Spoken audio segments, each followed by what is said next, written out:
इस्लाम वो मजहब नहीं है जो आपको इजाजत दे देता हो कि खुशी के नाम पे कुछ भी कर लो। इस्लाम के अंदर अगर आप कुर्बानी का गोश्त भी खा रहे हैं तो कुर्बानी का गोश्त खा के आपको शराब पीने की छूट मिल जाए, ये इस्लाम के अंदर नहीं है। दूसरे मज़ाहिब में हो सकता है आज के दिन खूब गोश्त खाओ, खूब दारू पी लो, इस्लाम में इसकी इजाजत नहीं है। खुशी के मौके पर भी आपको अपनी हद में रहना है, अपनी औकात में रहना है, अपनी लिमिट में रहना है। खुशी के नाम पर भी आप कोई ऐसा काम नहीं कर सकते जिसकी इस्लाम में इजाजत नहीं है। मदीना में एक शादी थी, अल्लाह के प्यारे नबी भी शादी में गए हुए थे। छोटी छोटी बच्चियां अरबी जबान की नज़म पढ़ रही थी, गीत पढ़ रही थी और प्यारे नबी की तारीफ कर रही थी। अपनी उसी अरबी की नज़म में उन बच्चियों ने कहा, वफीना नबियुन यालमु मा फी गदी, हमारे बीच में एक ऐसा नबी है जो आने वाले कल की बात को जानता है, जो भविष्य की बातों को जानता है, जो फ्यूचर की बातों को जानता है। अल्लाह के प्यारे नबी के कानों में ये जुमले पड़ गए। आपने उन बच्चियों से कहा, ऐ बच्चियों, ये मत कहना, इसको दोबारा मत पढ़ना, इस लाइन को छोड़ दो, बाकी तुम पढ़ रही थी पढ़ती रहना। आपने खुशी के मौके पर भी उन बच्चियों को कोई ऐसी नात पढ़ने की, कोई ऐसी लाइन पढ़ने की परमिशन नहीं दी जो गलत हो, जो इस्लाम के अंदर जायज ना हो। इस्लाम तो वो मजहब है मेरे भाई।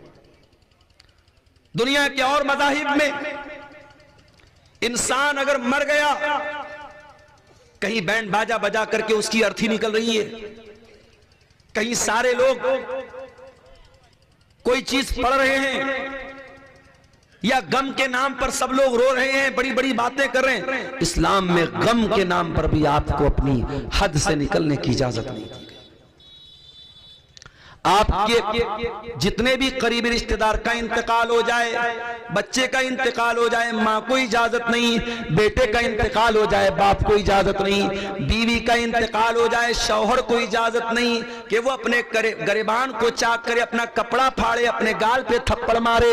अल्लाह के प्यारे नबी फरमाते हैं, लैसा मिन्ना मन लतमल खुदूदा व शक्कल जुयूबा व दाब दावल जाहिलिया, वो इंसान हम में से नहीं है जो दौरे जाहिलियत की पुकार पुकारे, जो गम की हालत में अपने चेहरे पर, अपने रुखसार पर थप्पड़ मारे, जो अपने गरिबान को चाक करे। गम की हालत में भी इस्लाम में इसकी इजाजत नहीं है। हमारे नबी के ऊपर क्या गम नहीं है? हमारे नबी ने 3 बेटियों का जनाजा उठाया। 3 बेटियों का इंतकाल प्यारे नबी की जिंदगी में हुआ। 3 बच्चों का इंतकाल, कासिम का, अब्दुल्ला का, इब्राहिम का, 3 बच्चों का इंतकाल, 3 बेटों का इंतकाल नबी के सामने हुआ। नबी अपने बच्चों के मरने पर नबी की आंखों से आंसू भी आए, नबी रोए भी हैं, और नबी के आंसुओं का जिक्र हमें हदीस की किताबों में मिलता है। उठाइए बुखारी की रिवायत, अल्लाह के प्यारे नबी को बच्चा हुआ हजरत मारिया के पेट से। आपको भी शौक था, आपको भी अरमान था, अल्लाह मुझे बेटा दे दे। आपके 2 बेटे पहले पैदा होकर के बचपन में ही इंतकाल कर गए थे, तीसरा बेटा था। आपने बहुत खुश होकर के अपने बच्चे का नाम इब्राहिम रखा, अपने बाप इब्राहिम के नाम पर। आपने अरब के दस्तूर के मुताबिक बच्चे को देहात भेजा, ताकि देहात के माहौल में बच्चा दाई के पास दूध भी पिएगा और देहात की आबो हवा में पलेगा बढ़ेगा, उसकी सेहत भी अच्छी होगी, उसकी जुबान भी अच्छी होगी। आपने अपने बच्चे को देहात भेजा। आपका बेटा 1 साल या 1.5 साल का था। आपके पास खबर आई कि आपका बेटा बहुत बीमार है। आप अपने साहबा को लेकर के इब्राहिम को देखने के लिए पहुंचे। इब्राहिम को लाया गया। आपने इब्राहिम को अपनी गोद में लिया, अपने हाथ में लिया। बुखारी के अल्फाज है, वह इब्राहिम यजूद बिनफ्सी, इब्राहिम अपनी आखिरी सांसें ले रहे थे। इब्राहिम का दम टूट रहा है, इब्राहिम की सांसें उखड़ रही हैं और अल्लाह के प्यारे नबी अपने बच्चे को दम तोड़ता हुआ देख रहे हैं। अल्लाह के प्यारे नबी की आंखों से आंसू बहने लगे, आप रोने लगे।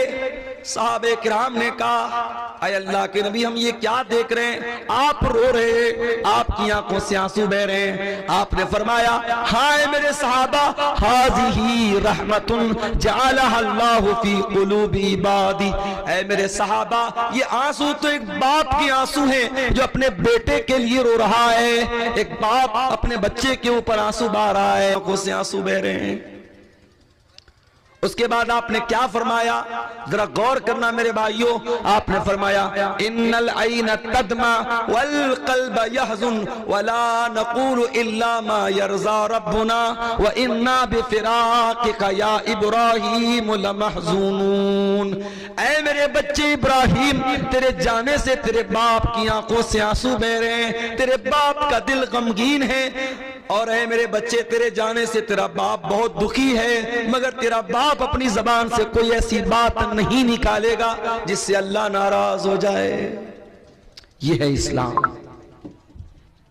बेटे के इंतकाल पर भी मोहम्मद रसूलुल्लाह सल्लल्लाहु अलैहि वसल्लम ने अपनी जबान से कोई ऐसा जुमला नहीं निकाला जिससे अल्लाह नाराज हो जाए। और आगे बढ़िए, बुखारी की एक दूसरी हदीस देखिए। अल्लाह के रसूल के पास खबर आई कि आपके किसी नवासे या नवासी की तबीयत बहुत ज्यादा खराब है, आखिरी टाइम है, आपकी बेटी ने बुलवाया है कि अब्बा जान को बुला के लाओ, मेरा बेटा दुनिया से जा रहा है, मेरी बेटी बहुत बीमार है, दुनिया से जा रही है, जाओ मेरे अब्बा को बुला के लाओ। बेटी बहुत बीमार है, दुनिया से जा रही है, जाओ मेरे अब्बा को बुला के लाओ। गौर करो मेरे प्यारे साथियों, अल्लाह के प्यारे नबी अपनी औलाद से बहुत मोहब्बत करते थे, और जब इंसान अपनी औलाद से मोहब्बत करता है तो नेचुरल बात है औलाद की औलाद से भी बहुत मोहब्बत करता है। अगर आपको अपनी बेटी से मोहब्बत है तो बेटी के बच्चों से यानी अपने नवासों और अपने नवासियों से भी आपको मोहब्बत बहुत ज्यादा होगी, ये नेचुरल बात है।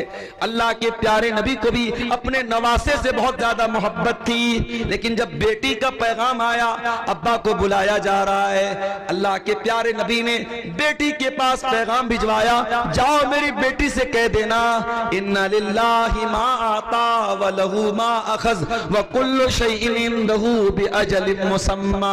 जाओ मेरी बेटी को सबक दे देना, मेरी बेटी को बता देना, अल्लाह ताला के यहाँ हर चीज का टाइम मुकर्रर है, अल्लाह जो चाहे दे दे, जो चाहे ले ले, अल्लाह के फैसले के ऊपर किसी को कोई एतराज का हक हासिल नहीं है। जाओ मेरी बेटी से कह देना, अगर तेरे बच्चे का इंतकाल भी हो जाए, फल तस्बिरी वल तहतसिबी, तो ऐ रसूल की बेटी तू सब्र से काम ले लेना, तेरा बच्चा अल्लाह को प्यारा हो जाएगा। जो बच्चे बचपन में इंतकाल कर जाएं वो अपने माँ बाप की बख्शिश का जरिया बनते हैं, वो अपने माँ बाप के दर्जे की बुलंदी का जरिया बनते हैं। जाओ मेरी बेटी से कह देना, अगर तेरे बच्चे का इंतकाल हो गया तो ये तेरी बख्शिश का जरिया बनेगा, तू सब्र से काम ले लेना और तू अल्लाह से सवाब की उम्मीद रखना।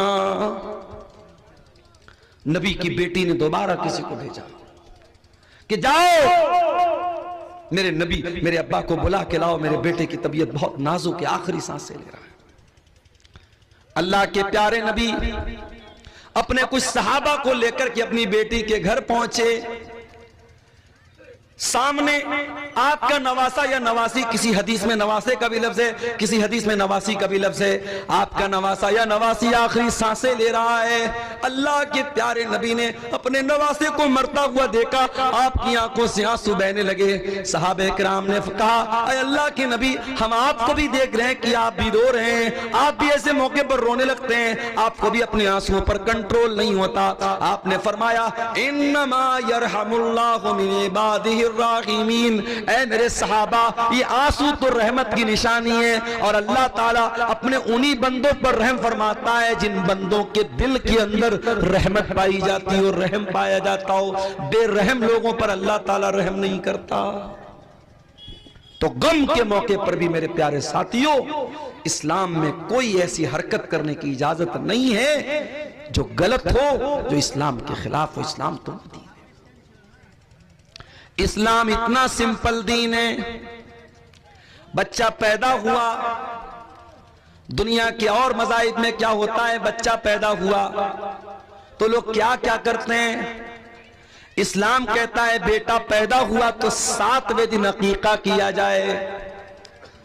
युज़बहुअन हो यौम साबिही, बच्चे की पैदाइश के 7वें दिन अकीका किया जाए।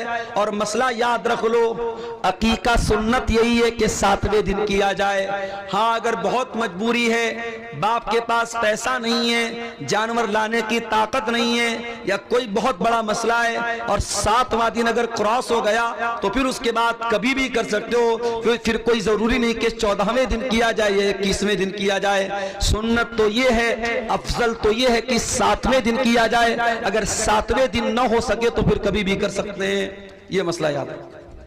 बच्चा पैदा हुआ, शरीयत का हुक्म है 7वें दिन अकीका किया जाए।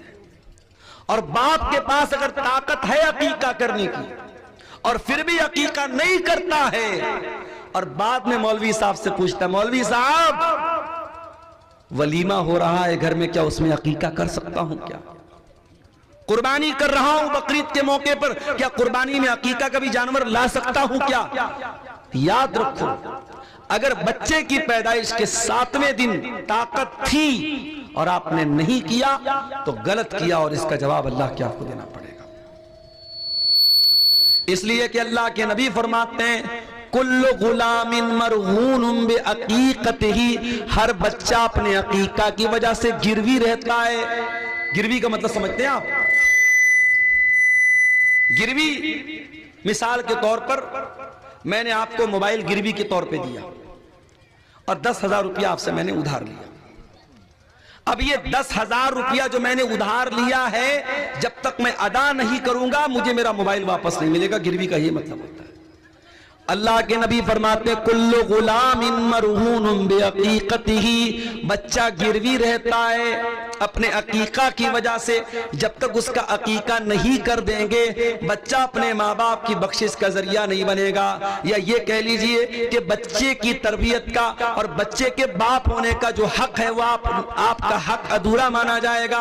और अल्लाह के आपकी पकड़ होगी कि आपके पास ताकत थी, पैसा था, रुपया था, आपने बच्चे का अकीका क्यों नहीं किया? आपने बच्चे का अकीका क्यों नहीं किया? 7वें दिन अकीका किया। और क्या करना है?